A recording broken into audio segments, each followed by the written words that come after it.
Welcome to the Aviation Challenge by the Aviation Reporter. Join us as we talk to the top aviation leaders about the big challenges in aviation's future. Get ready for surprising views, fresh strategies, and important issues to tackle. Let's take off into the skies of innovation together. Good day, everyone, and thank you for joining this second edition of the Aviation Challenge. My name is Jean-Luc de Vischer from the Aviation Reporter, and I'm very happy to have with me today Max Bezzina, who is the CEO of a consulting or leading consulting company, I should say, in air traffic services in Geneva. And of course, I'm not the expert in Ingenav or Max, so I will let him do the introduction. So Max, thank you very much for joining today. Can I ask you to quickly introduce yourself and also your company? Thank you, Jean-Luc. Well, my name is Max Bezzina. As you rightly said, I'm the Chief Executive Officer of Ingenav, and we're a company based in Madrid, Spain, even if we work internationally. We focus mainly in consultancy and training around air traffic services from an operational viewpoint. We have been active for the past decade now, working with different partners and clients, mainly in Europe and in the Middle East, but also in other areas of the world. We think that that one of the areas within our sector that could benefit with is a consultancy like ours, which is focusing mainly on operational air traffic services, as kind of compared to the technical side or the engineering side. We think that that projects and companies like service providers could benefit with an external view and a cross-section view of the business from an operational viewpoint. So that's the company in a nutshell. I personally have come from the operational field of air traffic services. I was a controller myself. I started my career at Eurocontrol at Maastricht Upper Area Center in the mid-90s. From there, I moved into training for a while, and from training to management, which led me to Spain. And here I kind of helped building this company virtually from scratch 10 years ago now. Cool. Well, thank you very much for this introduction, Max. So, of course, I mean, our new concept or our vidcast concept is turning around one main question. And of course, I don't need to tell you, but our industry, the aviation industry, has been, let's say, undergoing quite some major changes, not only related to COVID, but of course, everything related to sustainability and automation. My question to you today is, what do you see from your perspective as the main challenge going forward for the aviation industry? Thank you. Well, you said it well. The challenge or challenges is within the aviation industry for me is to remain safe and to become as environmental friendly as possible, and to remain a relevant service within society. That's what air transport is there for. You mentioned the key word for me, automation, or at least one of the key words. Automation is an enabler towards those challenges in terms of cost efficiency, in terms of safety, in terms of doing things that would support us, the human element of the sector. I can mainly speak from my own subsector within the aviation industry, which is air traffic services, and there we have a very similar challenge in terms of being an enabler, a service provider to the aviation industry or to the flying part of the aviation industry. How do we provide this service in a sustainable way, in the most cost-efficient way, in the safest way possible, providing the flying community a service which is as green, as environmental friendly as possible. I think we have neglected that area for way too long, and we are catching up in there, to tell you the truth. hopefully that catch up, and I can see that this is in a very high gradient, and that we can boast in a few years to be as green as we are safe, and we are very safe. So the thought about automation in itself is, how do we use the best resources we have today to to deliver the best service within what we have defined: no safety, cost effective, and environmental friendly. The technology is out there. Technology is still exponentially improving, and we need to integrate that. But the challenge is we cannot integrate that savagely, because a savage integration of technology, or integrating technology for its own sake, would lead to high risks in terms of safety, in terms of our other targets that we would like to achieve. So the challenge for me is, how can we maturely enable our service provision by using technology in the right way?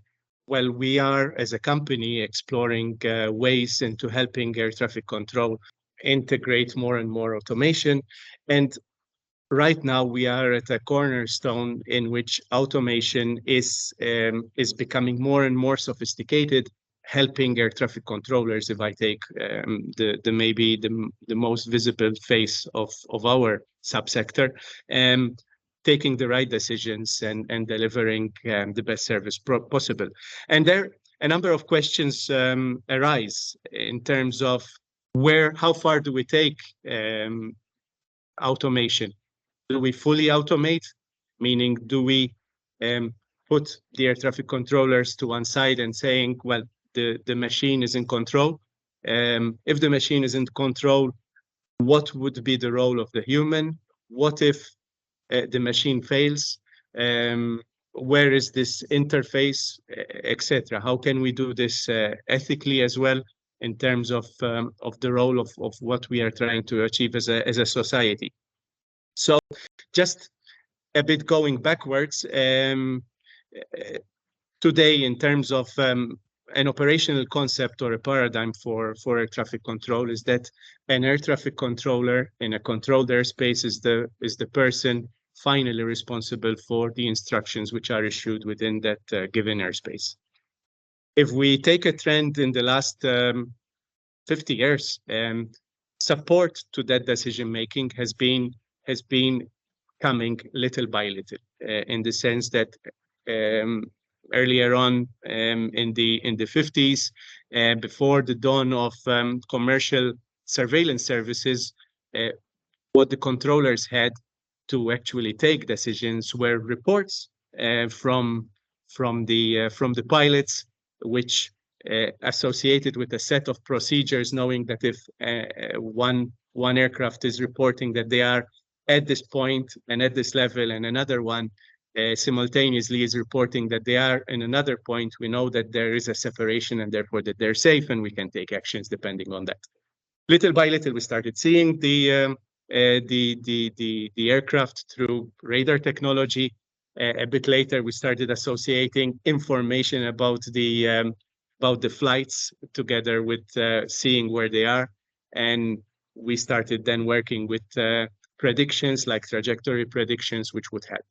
And we are at the stage in which help is pretty much sophisticated in terms of giving and synthesizing information to the controller. The controller still needs to take the decisions, well, actually to assimilate the information given by the system and take decisions, which would then be uploaded to the pilot, be it via data link, text messages, secured and safe text messages, or via voice, via radio. This is where we are today.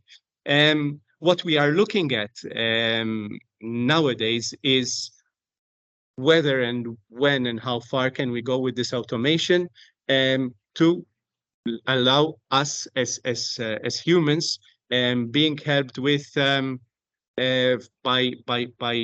the system to actually take decisions, or even there is exploratory research for those decisions to be taken by the machine itself.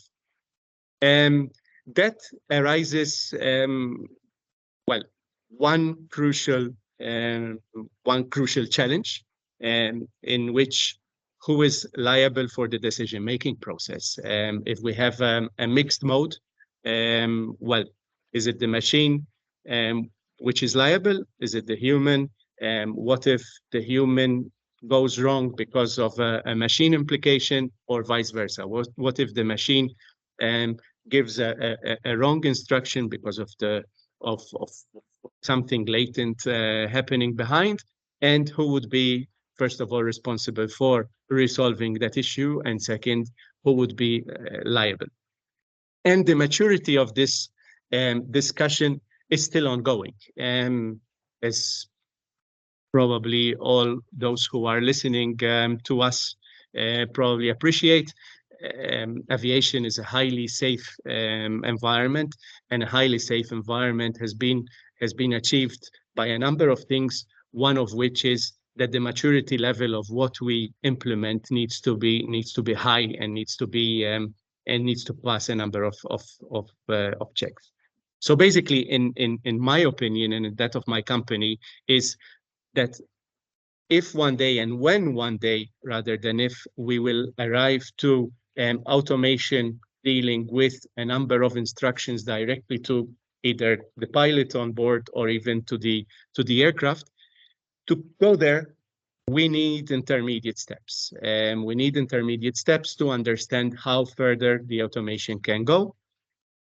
And that is where we are working on. We are advocating that the next maturity step that we need to take is to improve the support to decision making now to the controllers, by including features which use artificial intelligence, which means that use data produced by various sources, including data used by air traffic controllers themselves, produced rather than used, I mean, by air traffic controllers themselves whilst they are interacting with the system, so that the machine, for now, does not take over and do instructions, but give a number of options to the controller based on previous patterns and intelligence and artificial intelligence that we are creating. No, so within this area, what we have been looking for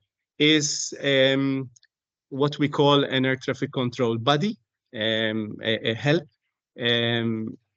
which together with a number of partners, SkyGuide and SkySoft from Switzerland, and Better Eisen company from Montreal, Canada, we have been developing a number of functionalities that support decision-making to controllers in a tactical viewpoint. So just to explain, rather than, again, once more, rather than taking over and controlling traffic from a machine, the machine looks ahead and augments the visibility and the situational awareness of the controller, and nudges or gives options for a solution rather than just giving information. So that's the next step. It gives ideas for solution.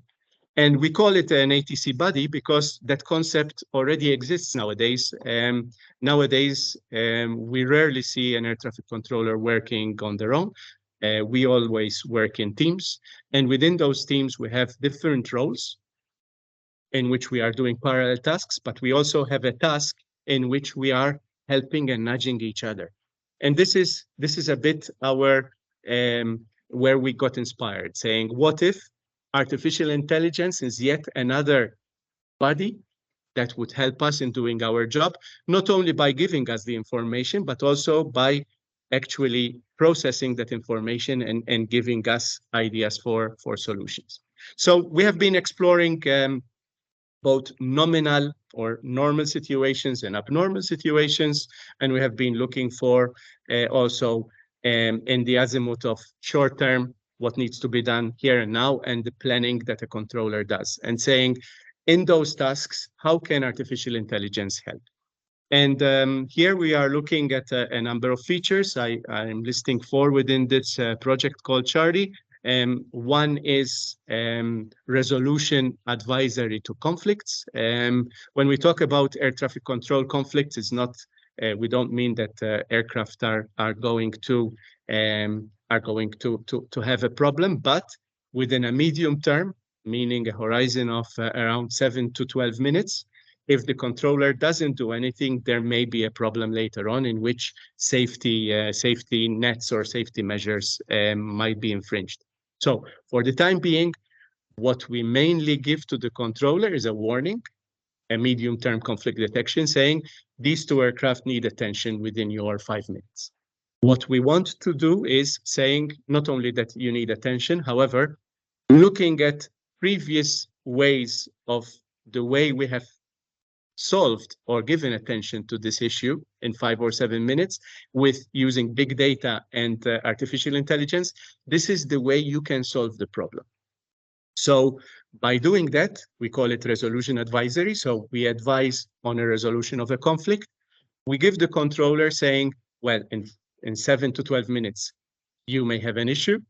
And based on the way you work and your colleagues work, this is the best way how to solve the conflict. So there we're looking at rather short term and rather as a kind of a semi-subnominal situation, meaning it's not a normal situation that you have conflicts, but it's not abnormal that things need to be resolved within a horizon of, let's say, 10 minutes. A second feature in which automation can help a lot is in anomaly detection. When you have a lot of patterns and you have a lot of data, the machine is much better than us into identifying anomalies. So we are looking at ways into augmenting features that already exist in ATC systems in adherence monitoring. So monitoring the adherence of the flights on the flight paths that we think that they will be following, and augmenting by looking at anomalies. We give the controller maybe an extra pair of eyes or an insight in things that maybe would require more effort for the controller to do by themselves. A third area, we're looking at increasing the planning horizon, meaning when aircraft are coming into your area of responsibility, you need to look at potential issues and also have a plan.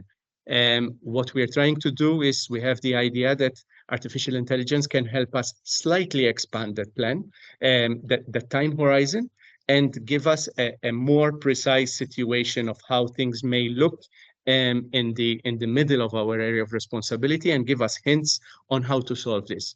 What does this do? This increases our predictability, and by increasing predictability, we are reducing workload, and also enables us to be more efficient, in fact, by taking earlier control. And the fourth area that I just would like to mention as a matter of example is a typical thing that we do between air traffic control bodies is the nudger. And when we start getting busy, we include an extra pair of eyes of another qualified controller saying, hey, you can transfer that aircraft to the next sector, or you can climb this aircraft because it's clear of other traffic, etc. It's a helping thing. And we would like artificial intelligence to help us in that direction.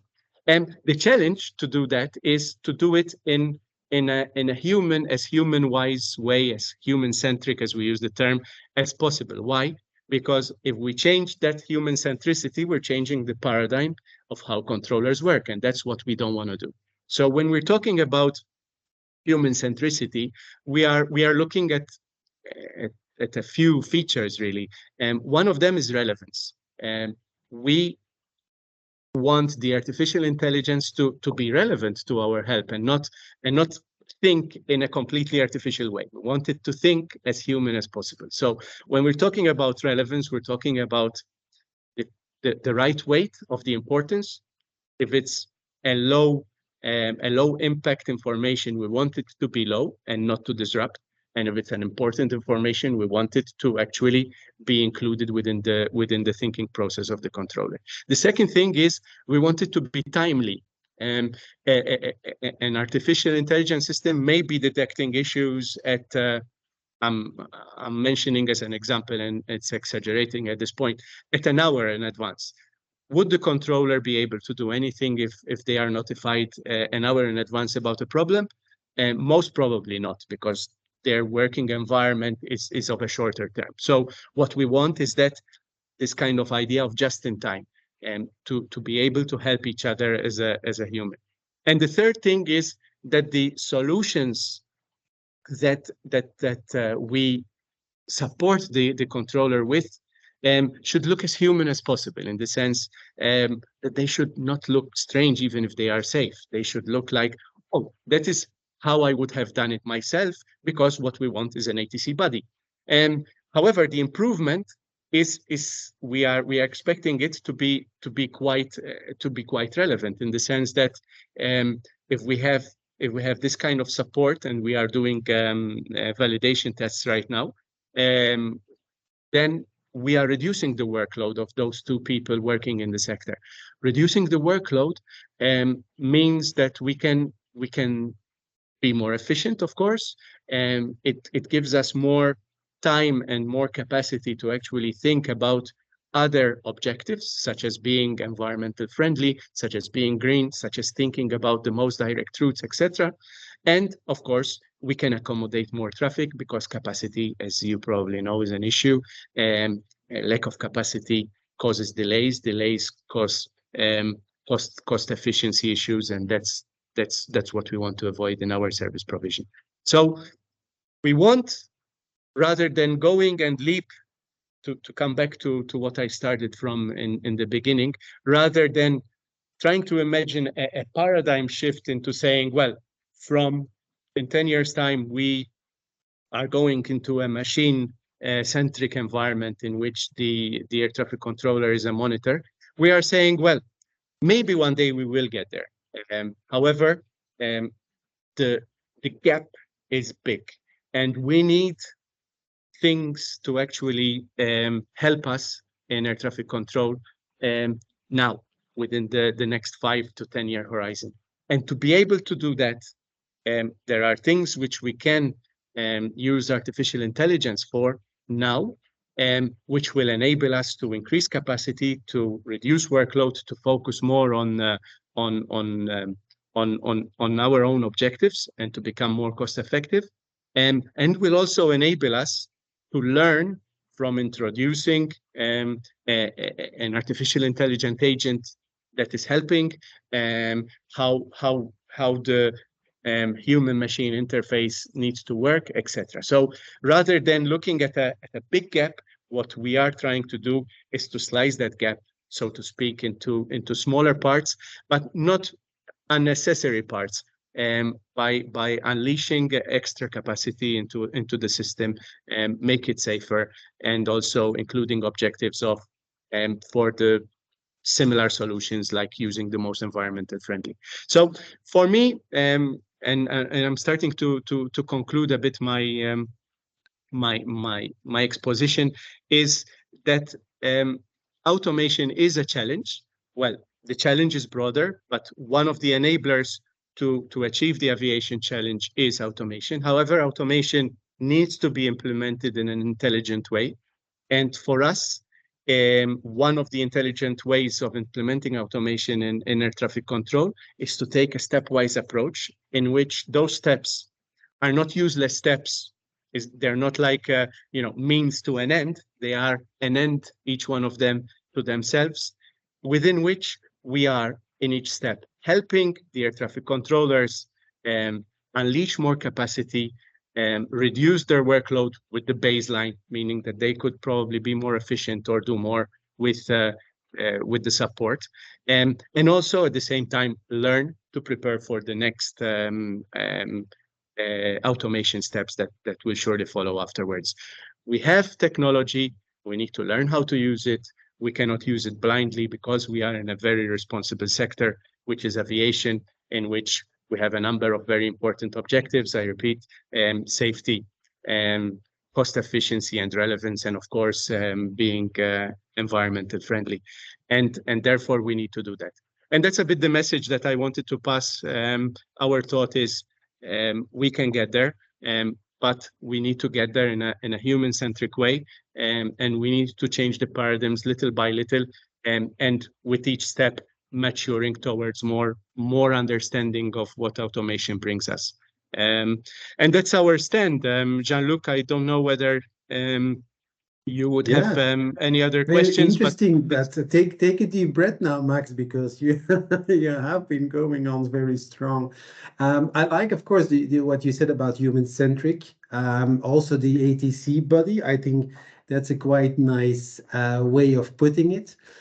Because of course the ATC as such, the ATC person as such, of course, is a very, let's say, outspoken person most of the time, who often doesn't really like big changes or big technological changes.